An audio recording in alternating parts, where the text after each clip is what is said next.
जय हिंद दोस्तों, कैसे हैं आप सब। एक बार फिर से आप सभी का स्वागत है अपने चैनल सिंपल ज्ञान पे। और आज हम जो है बात करने वाले हैं आईटी के स्टॉक इन्फोसिस के बारे में। वैसे तो इन्फोसिस जो है आईटी सेक्टर की सेकंड सबसे लार्जेस्ट कंपनी है इंडिया की, और वर्ल्ड में जो है तीसरी सबसे बड़ी कंपनी जो है आईटी सेक्टर की है। और आईटी सेक्टर के जितने भी हमारे काम होते हैं, जो सर्विसेज हैं, वो कहीं ना कहीं जो है अमेरिका से जुड़े हुए हैं। और फ़िलहाल के जो हालात चल रहे हैं वो अमेरिका से इंडिया का कुछ ठीक नहीं है। हमारे जो ट्रम्प अंकल हैं उन्होंने जो है 25% टैरिफ लगाया, और उसके बाद थोड़ी सी उनको आईना दिखाया गया, जो कि सही बातें कही गई, तो उन्होंने और नाराज़गी दिखाई और उन्होंने 25% टैरिफ और बढ़ा दिया। यानी कुल मिलाकर के जो है टैरिफ हमारे ऊपर इस समय, या हमारे प्रोडक्ट्स के ऊपर 50% के आसपास हो गया है। अभी उनके नखरे और चल रहे हैं, तो आने वाले दिनों में ऐसा लग रहा है कि ये जो पॉलिटिकल सिनेरियो है वो हमारे मार्केट को थोड़ा सा और जो है डिस्टर्ब कर सकता है। बहुत ज़्यादा दिक्कत नहीं होगी, लेकिन जो इन सेक्टरों पे विशेष जो है फ़र्क आने वाला है उन पे जो है असर रहेगा। बाकी थोड़ी सी जो सेंटिमेंट है वो निगेटिव जो है बने हुए हैं। बाकी अगर हम इन्फोसिस के चार्ट की बात करते हैं, तो इन्फोसिस का जो चार्ट है वो इस समय जो है निचले लेवल की तरफ जो है बढ़ता हुआ दिखाई दे रहा है। जैसे हमने बताया कि पॉलिटिकल सिनेरियो भी जो है बढ़िया नहीं है, तो मुझे ऐसा लगता है कि जो ये चार्ट नीचे की तरफ दिखाई जाता हुआ दिख रहा है, ये आने वाले दिनों में जो 1300 के लेवल्स हैं, ये इनको कहीं ना कहीं दोबारा से जो है एक बार टच करके फिर उसके बाद जो है बाउंस बैक इसमें आने की संभावना जो है दिखाई दे रही है। और इसके टच करने के बाद हमें हमारे पास जो है एक और फ़ायदा हो जाएगा कि हमारा जो पिछला इसमें लो बनाया हुआ है, ये कहीं ना कहीं इसको डबल बॉटम के रूप में हम इसको देख सकते हैं। और डबल बॉटम जो है, एक कहा जाता है कि जब भी किसी भी स्टॉक में डबल बॉटम बनता है तो उसके बाद एक अच्छा खासा जो है रैली जो है देखने को मिलती है। अब उसका दूसरा भी कारण है, क्योंकि अगर हम क्वार्टरली रिजल्ट देख रहे हैं, बहुत ही अच्छा दिखाई दे रहा है। और जिस हिसाब से इसके रिजल्ट आए हुए हैं इस बार के, वो काफ़ी बेहतर है। जो सेल्स है इनकी जो है हाईएस्ट लेवल के आसपास है, जो कि जून में। और अगर क्वार्टर टू क्वार्टर चेक करते हैं तो क्वार्टर टू क्वार्टर भी काफ़ी जो है बढ़िया रिस्पांस जो है देखने को मिला है। सेल काफ़ी अच्छी खासी जो है इम्प्रूवमेंट आई है। सेम तरीके से आप नेट प्रॉफिट में भी देखते हैं, तो नेट प्रॉफिट भी जो है 6374 से बढ़ कर के 6924 करोड़ के जो है नेट प्रॉफिट इस जून 2025 के क्वार्टर में आए हुए हैं, जो कि बहुत ही अच्छे रिस्पांस है। और बाकी अगर हम ट्रैक रिकॉर्ड को देखते हैं, पिछले इन्फोसिस के जो क्वार्टरली रिजल्ट आते हैं, तो उसमें हमें एक चीज़ समझ में आती है कि जब भी स्टॉक में जो सितंबर, दिसंबर और मार्च के रिजल्ट आते हैं, वो हमेशा जो है पिछले जो रिजल्ट हैं उससे बेहतर होके आते हैं करते हैं। तो जिस हिसाब से जो है इसके रिजल्ट आ रहे हैं, आने वाले दिनों में इस तरह से जो अगले क्वार्टर के रिजल्ट आएंगे वो और बेहतर होने की पूरी संभावना है। अब ऐसा मैं क्यों कह रहा हूँ, क्योंकि अगर आप इसके बैलेंस शीट को देखते हैं, तो बैलेंस शीट में जो इनके रिजर्व है वो लगातार जो है बेहतर होते जा रहे हैं। रिजर्व अच्छा होता जा रहा है। साथ ही साथ आप एक चीज़ और देखिएगा, रिजर्व तो सबसे बेस्ट इस समय चल ही रहे हैं, उसके अलावा जो बोरोइंग है इनकी, वो जो है स्टेबल हो चुकी है। यानी इसमें जो है ज़्यादा बढ़ोतरी तो नहीं हुई है, बल्कि थोड़ा बहुत जो है कमी ज़रूर आई है। तो एक अच्छी चीज़ है कि कंपनी जो है बोरोइंग अपनी बढ़ा नहीं रही है, बल्कि उसको कम करते जा रही है। एक प्लस पॉइंट है। दूसरा प्लस पॉइंट ये है कि जो इनके फिक्स एसेट है वो लगातार जो है तेज़ी से ग्रो कर रहे हैं। अभी जो इनके फिक्स एसेट चल रहा है, यूज हो रहा है, वो है 30,961 करोड़ की। बाकी इन्होंने CWIP में भी पैसा लगा रखा है, जो आने वाले दिनों में फिक्स एसेट का ही हिस्सा बनेंगे। और इनके जो फिक्स एसेट बढ़ेंगे वो कहीं ना कहीं जा कर के जो क्वार्टरली रिजल्ट है, यानी जो अगले क्वार्टर के रिजल्ट आएंगे, उनके सेल्स को इम्प्रूव करेगा। और जैसे ही सेल्स इम्प्रूव होंगी, यानी जो नेट प्रॉफिट है उसके भी वो भी जो है इम्प्रूव हो जाएंगे। तो ये जो है आने वाले दिनों में ऐसा लग रहा है कि अभी पॉलिटिकल जो प्रेशर आया हुआ है उसकी वजह से ये जो चार्ट हमको दिखाई दे रहा है, ये नीचे दिखाई दे रहा है। ये किसी तरह की दिक्कत नहीं है। जो हम जैसे माइंडसेट या जो स्विंग ट्रेडिंग करते हैं, या फिर जो इन्वेस्टिंग के पॉइंट ऑफ व्यू से स्टॉक को देखते हैं, उनके लिए एक अपॉर्चुनिटी है।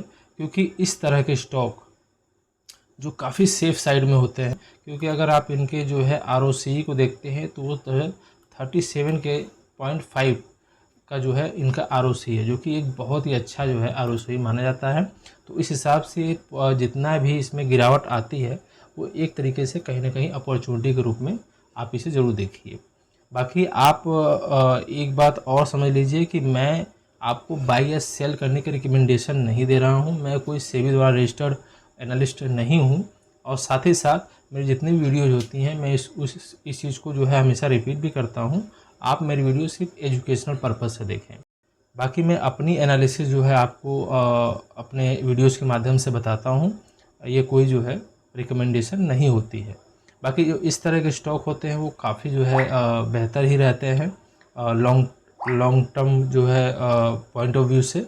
मेरी रिकमेंडेशन सिर्फ इतनी रहेगी आपसे कि किसी भी स्टॉक में आप बहुत ज़्यादा मात्रा में इन्वेस्टमेंट ना करें, खास करके एक बार में। जब भी करिए अपने पूरे पोर्टफोलियो का सिर्फ 5% कीजिए, और वो भी 5% एक बार में ना लगाइए। हो सकता है, हमें नहीं पता, जो स्टॉक मार्केट है वो एक जो है एक तरीके से अनिश्चितताओं का जो है मार्केट होता है।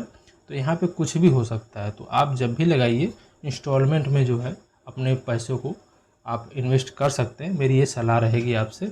बाकी अपनी एनालिसिस आप ज़रूर करें। बाकी हम चार्ट को अगर बैक टेस्ट करके देखते हैं तो इससे पहले जब भी इस तरह के स्टॉक जो काफ़ी सेफ साइड में होते हैं और अच्छे भी होते हैं long term point of view से, तो उनमें जब भी इस तरह की गिरावट आती है, एक तरह से अपॉर्चुनिटी ही आप कह सकते हैं कि होती है। और इन्फोसिस है तो इन्फोसिस में किसी भी तरह का डर होता नहीं है। इससे पहले जो इसने लास्ट हाई बनाया हुआ था वो बनाया हुआ था 1953 रुपये का। उसके बाद इसमें अच्छी खासी गिरावट हुई, लगभग 30%, जो कि अभी भी चल रही है। उतनी ही गिरावट है आसपास में। तो उसमें भी जो है उस समय भी इसी तरह का कुछ सिनेरियो जो है बना हुआ था।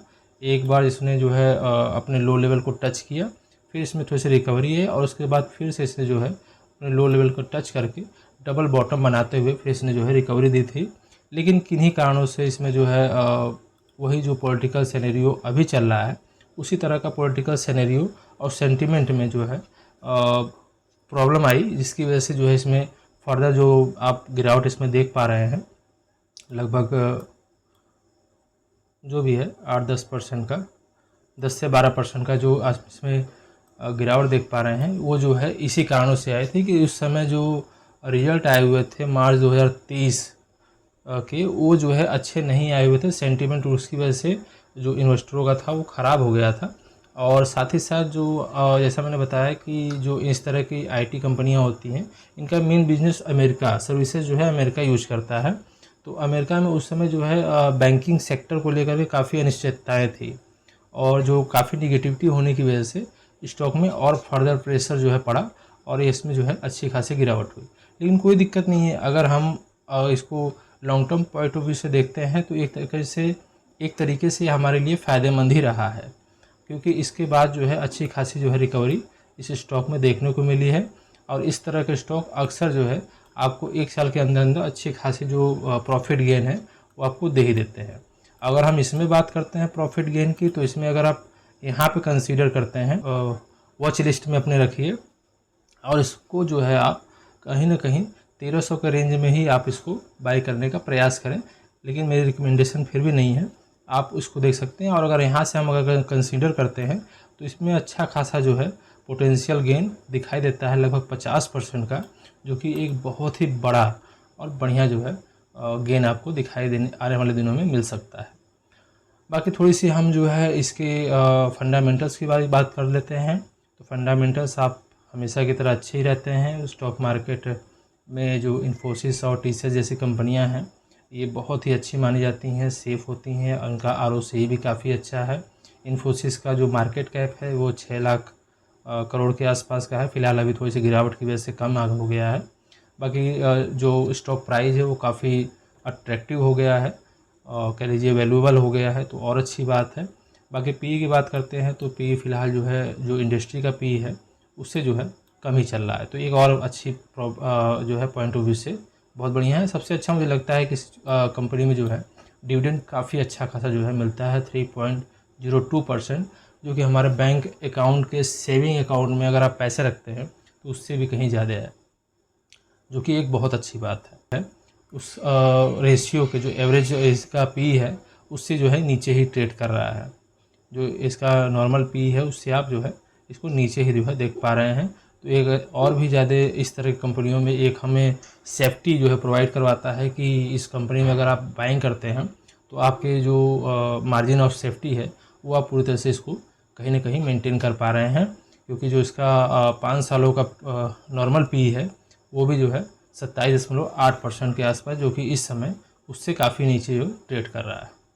क्वार्टरली रिजल्ट मैंने आपको बता दिए हैं, काफ़ी अच्छे हैं, लगातार बेहतर रिस्पांस मिल रहा है। और जैसे ही हमारे मार्केट बढ़ना शुरू करेंगे आने वाले दिनों में आपको इसमें जो है अच्छे खासे जो है प्रॉफिट दिखाई देने शुरू हो जाएंगे। और बैलेंस शीट बहुत अच्छी है, कोई दिक्कत नहीं है, मैंने इसके बारे में भी चर्चा की है, आप उसे ज़रूर कंसीडर करें। बाकी कैश फ्रॉम ऑपरेटिंग एक्टिविटी की बात कर लेते हैं, तो जो इस बार के जो रिजल्ट आए हुए हैं इनके, उसमें जो कैश है इनका हाईएस्ट एवर है अभी तक का। जो ऑपरेटिंग एक्टिविटी या जो भी इनका बिजनेस है उससे जो इसका कैश आ रहा है वो सबसे बेहतर जो है और सबसे ज़्यादा मात्रा में इस बार आया हुआ है, जो कि है 35,694 करोड़, जो कि बहुत अच्छा है। बाकी अगर हम लोग जो है शेयर होल्डिंग पैटर्न की बात करते हैं तो शेयर होल्डिंग पैटर्न भी काफ़ी अच्छा है, जो स्ट्रॉन्ग हैंड है। अगर प्रमोटर को देखते हैं तो उसमें थोड़ी सी कमी है, लेकिन वो कोई दिक्कत की बात नहीं है। जो हमारे प्रमोटर या स्ट्रॉन्ग हैंड है वो उसमें जो है आपके काफ़ी अच्छे खासे जो है होल्डिंग जो है अवेलेबल है। तो जो DIs और FIs हैं वो लगातार जो है बाइंग और सेलिंग आपस में ही कर रहे हैं। तो जो स्ट्रॉन्ग हैंड है, जो स्टॉक का ट्रांजैक्शन हो रहा है वो स्ट्रॉन्ग हैंड से स्ट्रॉन्ग हैंड में ही हो रहा है, तो ये कोई दिक्कत की बात है नहीं। बाकी पब्लिक काफ़ी अच्छी खासी मात्रा में जो है 13.62% लेकर के है, जो भी एक ठीक है, कोई दिक्कत नहीं है इसमें। बाकी जितनी भी होल्डिंग है वो स्ट्रॉन्ग हैंड में ही दिखाई दे रही है, तो एक प्लस पॉइंट ये भी है। मुझे अपने हिसाब से मेरी एनालिसिस कहती है कि इसमें किसी भी तरह की कोई दिक्कत नहीं है स्टॉक के अंदर। अगर आप इसका पॉइंट ऑफ व्यू 6 महीने से साल भर तक का है तो आप ज़रूर जो है इसे कंसीडर कर सकते हैं। काफ़ी अच्छा जो है प्रॉफिट गेन आने वाले 1 सालों में आपको दिखाई दे सकता है। और मेरी रिकमेंडेशन यही रहेगी कि अगर आपको इन्फोसिस इतनी गिरावट के बाद या TCS या HDFC या इस तरह के जितने भी स्टॉक हैं, अगर ये 20% 30% गिरावट के बाद आपको इसमें इन्वेस्ट करने में डर लग रहा है या इन्वेस्टमेंट करने के बाद घबराहट हो रही है, चिंता हो रही है, तो मेरी बस आपसे इतनी राय रहेगी कि आपके लिए स्टॉक मार्केट बिल्कुल नहीं है। आप इसे तुरंत छोड़ दें और अपने बिजनेस या फिर जो भी आप काम करते हैं जिससे आपका घर चलता है आप उस पर फोकस करें। जो भी आपके पास पैसे इन्वेस्ट करने के लिए हैं आप सिर्फ और सिर्फ वहाँ लगाइए जहाँ पे आपको विश्वास हो कि जब ज़रूरत पड़ेगी मुझे आने वाले समय में तो वो पैसे मुझे बढ़ करके और इजीली मिल जाएंगे। क्योंकि जीवन में सबसे ज़रूरी है कि जहाँ भी आप इन्वेस्ट कर रहे हैं या फिर जो भी आप काम कर रहे हैं उस काम में आपका विश्वास होना और उस काम को करने के बाद आपको संतुष्टि और खुशी का मिलना सबसे ज़्यादा ज़रूरी है। बाकी आप मेरी वीडियो से सीखते रहिए, मुस्कुराते रहिए और ज़िंदगी के मज़े लीजिए, वरना ज़िंदगी तो ले रही है। मिलते हैं अगली वीडियो में, तब तक के लिए जय हिंद, थैंक यू।